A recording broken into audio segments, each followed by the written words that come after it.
On les voit comme si on y était. Même cravate fine, même costume bleu étriqué, et même tête à rassurer les grands-mères. Gabriel Attal et Jordan Bardella, l'affiche paraît alléchée des médias en quête de fraîcheur. 64 ans à eux deux, et pas une année à travailler dans une entreprise, à côtoyer des employés, des ouvriers ou des patrons. Deux purs apparatchiks, tout occupés à faire carrière, à dire et à faire ce qu'il faut là où ils sont pour gravir l'échelon suivant. On serait tenté, les voyants, de rendre hommage au défunt Bernard Pivot qui, dans son merveilleux livre « 100 mots à sauver », égrenait les qualificatifs à donner à ces jeunes gens apprêtés au sourire trop plein de dents. Gommeux, jocrisse, gandin, la langue française est un délice. On sent que la télévision de service public a décroché le gros lot. Le spectacle qui promet d'attirer le chaland. Il y aurait mieux encore, certes. On évoque un débat entre le président de la République et Marine Le Pen. Une troisième mi-temps du match des entre-deux tours. Le président ne l'aurait pas exclu. Pas tout de suite, bien sûr.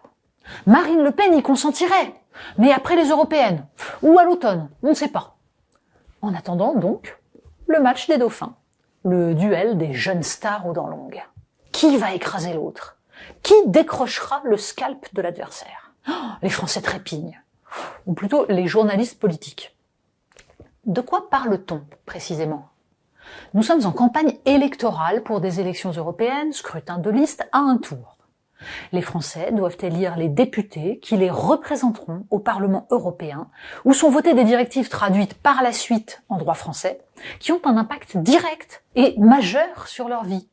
Bon, à ceci près que les députés qu'ils élisent s'inscrivent dans des groupes où ils côtoient leurs homologues d'autres pays, qui souvent votent différemment d'eux sur des sujets essentiels.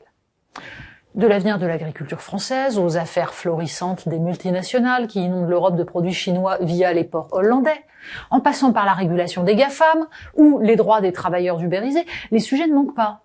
Et les diverses listes candidates portent des propositions et des visions différentes.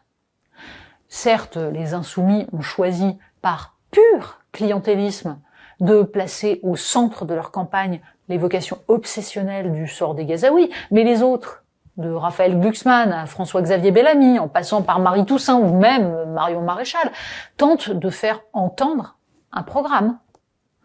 On aurait pu rêver, pourquoi pas, d'un débat de tous ces candidats reprenant les termes du discours d'Emmanuel Macron à la Sorbonne, histoire de confronter les mots à la réalité des structures de l'Union européenne et des positions défendues jusqu'à présent par le parti présidentiel.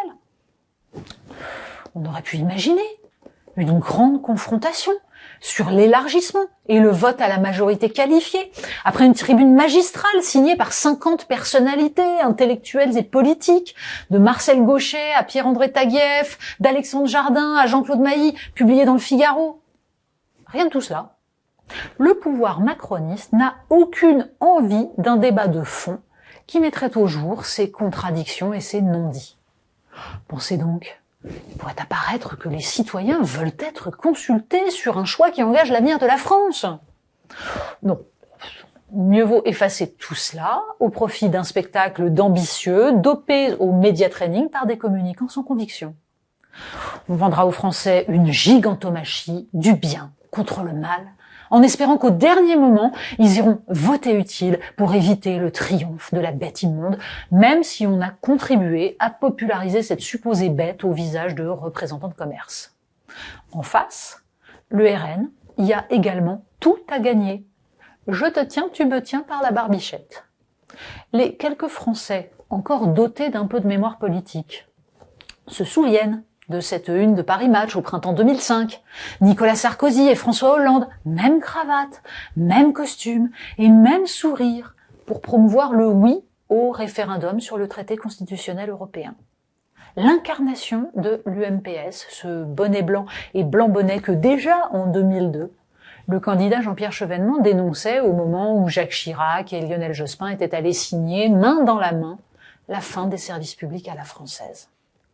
Cette fois, il ne s'agit plus de réunir les libéraux de droite et de gauche qui défendent le même système sur le dos des Français. Le macronisme l'a fait fort efficacement. Mais l'objectif est le même. Verrouiller la démocratie. Perpétuer sur la télévision de service public ce jeu pervers dans lequel il n'y a aucune option autre que le centrisme autoritaire pour quiconque voudrait éviter de voir la France gouvernée par le RN. À ceci près que le jeu est de plus en plus dangereux. La démocratie a besoin d'alternance. Et la Macronie s'emploie à convaincre le pays que la seule existante serait du côté de Marine Le Pen et de ce jeune homme qui finalement n'a comme différence avec Gabriel Attal que de n'être pas né avec une cuillère en argent dans la bouche. Pour ce qui est du fond, des choix précis concernant l'Union européenne, on repassera. Ils rejoindront dans les limbes ces autres sujets accessoires, l'agriculture, la santé, l'industrie, la défense ou le logement. Dommage, il y aurait tant à dire et à faire.